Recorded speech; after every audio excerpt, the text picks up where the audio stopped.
नमस्कार। संतोष की रिपोर्ट में आप सबों का स्वागत है।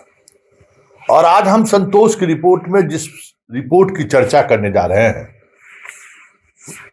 नीतीश के शासन काल के लिए ये कोई नई बात नहीं है या हैरानी वाली बात भी नहीं है।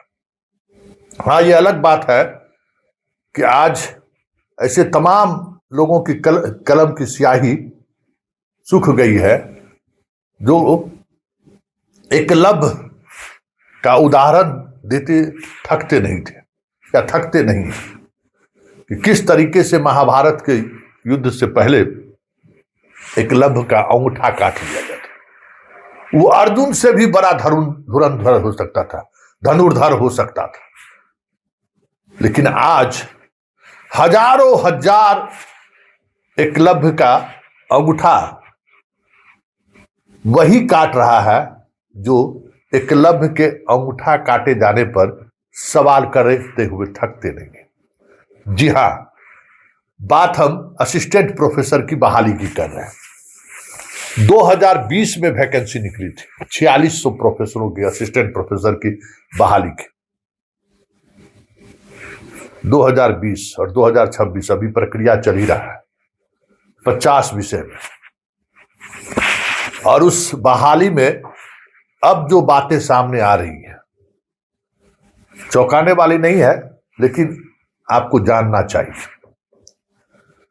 जानना इसलिए चाहिए कि जिस स्तर पर खेल हुआ है या जिस स्तर पर खेल हो रहा है वो उस सरकार में हो रहा है जिस सरकार के मुखिया नीतीश जी है। कभी वो भ्रष्टाचार पर जुड़े प्रदर्शन से लेकर क्या क्या बात करते रहे, लेकिन हर बहाली में उन पर सवाल उठता रहा। और सवाल ही नहीं उठता रहा, कई बहाली में वो फंसे भी।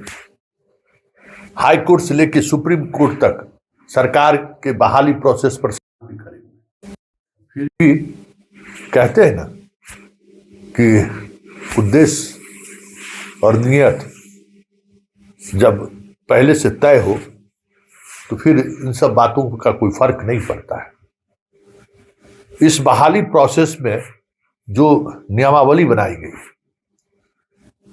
जिस व्यक्ति ने बैठकर नियमावली बनाया हो वो पहले से ही ये तय करके बैठा था, नियमावली बनाया कि तमाम अच्छे लोगों को इस बहाली प्रक्रिया से कैसे बाहर निकाला जाए, मतलब जो टैलेंटेड लोग हैं उनको कैसे निकाला जाए।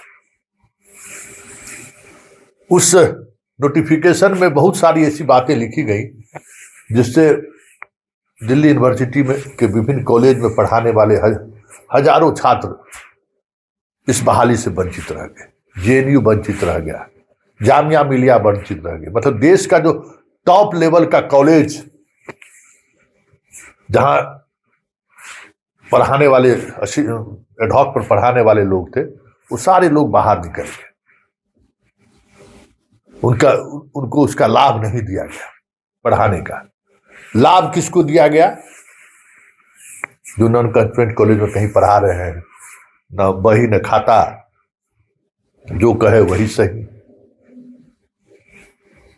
किसी हेड ने कहा कि कुछ दिन तुम पढ़ा दो, 2-4-5 महीना पढ़ा दिया, 2 साल का सर्टिफिकेट दे दिया।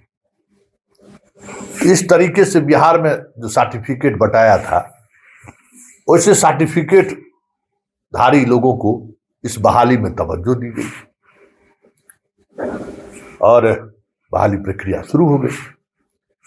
होता रहा, मामला हाई कोर्ट पहुंचता रहा। आखिरकार हाई कोर्ट ने कहा कि एक बात बताइए, अनुभव के आधार पर वही मकैया कॉलेज में पढ़ा के जो 10 नंबर का जो आप अनुभव दे रहे हैं, उस अनुभव का कोई आधार होगा ना? क्या आधार है? आपके यहाँ जो बहालियां होती है अतिथि प्रोफेसर में, क्या ऐसे लोग हैं क्या जिनको सैलरी मिलती? कैसे लोगों को आपने अनुभव दिया है? और ये मामला इतना बढ़ा कि अंततः आयोग को लिख कर देना पड़ा, क्योंकि आयोग के सामने एक्सपीरियंस था, उन्होंने 10 नंबर दिया। ये अलग बात है कि ये एक्सपीरियंस को लेकर जो जनाब बैठकर ये नियमावली बनाए, उनका लक्ष्य यही था कि सारे एकलव्य को जो है सो बाहर कर देना है। जो योग्यता वाले लोग जो धनुर्धर हैं उनको पहले से बाहर कर देना है। पहले ही ऐसा नियम बनाओ कि उसका अंगूठा उसी कट जाएगा, तो अंगूठा काट कर परीक्षा लिए धनुर्धर चलाने का। अब धराम धराम पकड़ाना शुरू हो गया है। ऐसे ऐसे शिक्षक का अनुभव प्रमाण पत्र है जो पीजी कर ही रहा था और वो उसको सब कुछ हो गया। और स्थिति ये है इस खेल में कि अंततः आकर पॉलिटिकल साइंस की बहाली में मामला फंस गया, और पॉलिटिकल साइंस के बहाली के मामले से ठीक पहले हाई कोर्ट का जजमेंट आ गया कि आप उसको जांचिए। तो आयोग क्यों अपनी मत्थे ले भाई? 10 नंबर तो रजिस्ट्रार दिए हैं सभी विश्वविद्यालय के, तो भेज दिया गया विश्वविद्यालय, और आयोग ने सरकार के माध्यम से सभी विश्वविद्यालय के कुलपति को कहा है कि आप उसकी जांच कराइए, और जिसमें गड़बड़ी पाई जाएगी आप हमको लिखिए, उसके बहाली हम रद्द करेंगे। तो अगर गड़बड़ी हुई है, पकड़े जाएंगे, तो वो रजिस्ट्रार साहब भी जेल जाएंगे जिसने अनुभव प्रमाण पत्र दिया, क्योंकि अनुभव प्रमाण पत्र देने का जो क्राइटेरिया था वो तो रजिस्ट्रार साहब के सामने में था। और आज जांच कर रहे हैं दूसरे रजिस्ट्रार साहब, जिनको आदेश हुआ है कि आप देखिए कि क्राइटेरिया के अनुसार अनुभव प्रमाण पत्र जारी हुआ है कि नहीं जारी हुआ है। तो ऐसे बहुत सारे रजिस्ट्रार, 2, 4, 5, 10 रजिस्ट्रार ऐसे हैं जिन पर अब तलवार लटकनी शुरू हुई है, क्योंकि वर्तमान रजिस्ट्रार और कुलपति, क्योंकि मामला हाई कोर्ट में है, तो पर्सनल उपस्थिति से बचेगा कि हम रिटायर हो गए तब भी हमको नहीं कहीं बुलाहट हो जाए। तो फूक फूक कर कदम रख रहे हैं, इसलिए 150 से अधिक जो पॉलिटिकल साइंस वाले जिनका रिजल्ट हो गया है वो लोग भी फंस गए हैं। हालांकि कहा गया है सिर्फ अनुभव के आधार पर जिनकी नियुक्ति हुई है, आयोग ने सभी विश्वविद्यालय के कुलपति और रजिस्ट्रार को भेज दिया है कि किनको अनुभव के आधार पर हमने नियुक्ति किया है, मतलब परीक्षा में वो लोग पास हुए जिनमें अनुभव के आधार पर 10 नंबर, 8 नंबर, 7 नंबर जोड़ा गया है। ऐसे अनुभव वाले लोगों को है, लेकिन है ना कि भाई अनुभव वाले को जांच कीजिए, तो उसमें जो बिना अनुभव के भी जो कंपीट करके गए हैं वो भी पिसा रहे हैं। लेकिन बड़ा सवाल यही है कि यहां हर बहाली में जिस स्तर पर खेल होता है,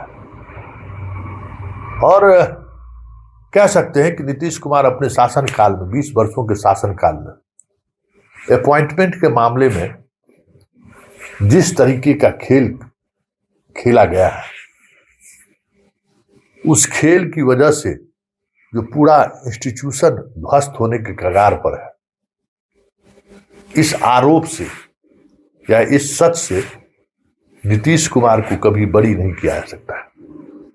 6 लाख मास्टर बहाल हो गया, 2005 में बहाल हुआ है, अभी तक उसका डॉक्यूमेंट्स वेरिफिकेशन नहीं हुआ। बीपीएससी से बहाली हुई है शिक्षकों की, अभी तक उसका डॉक्यूमेंट्स वेरिफिकेशन नहीं हुआ है।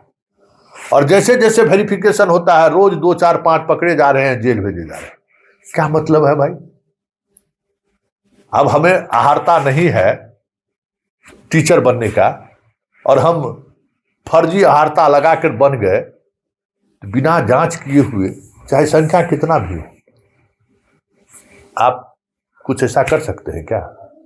और खेल देखिए, ऐसे शिक्षक जिसके डिग्री की जांच अभी तक नहीं हुई है, वो तबादला भी करा कर दूसरे जगह पहुंच गया है। अब खोजते रहिए डॉक्यूमेंट्स, बिना सरकार की मिली भगत का संभव है क्या? इसी तरीके से असिस्टेंट प्रोफेसर की नियुक्ति मामले में भी कुछ ऐसे महान भाव सब हैं राजभवन के दिल के करीब कि पत्नी और बेटी का अपॉइंटमेंट हुआ, और महीनों नहीं लगा ट्रांसफर कराकर अपने कॉलेज मंगा लिया, उसका भी डॉक्यूमेंट्स का वेरिफिकेशन नहीं हुआ है। ऐसे बहुत सारे लोग हैं भाई, डॉक्यूमेंट्स वेरिफिकेशन हुआ नहीं, उसकी नौकरी की वैधता को लेकर अभी भी चुनौती है, लेकिन ट्रांसफर कर दो। अब खोजते रहे, कोई है बिहार यूनिवर्सिटी, कोई है मिथिला यूनिवर्सिटी, कोई है मगध यूनिवर्सिटी, कोई है मधेपुरा यूनिवर्सिटी, वहां से ट्रांसफर करा के कोई पटना आ गया, कोई वीर कुंवर सिंह चला गया, अब डॉक्यूमेंट्स खोजते रहिए। तो ये है इस पूरे प्रदेश के बहाली का, सरकारी नौकरी में बहाली का सच।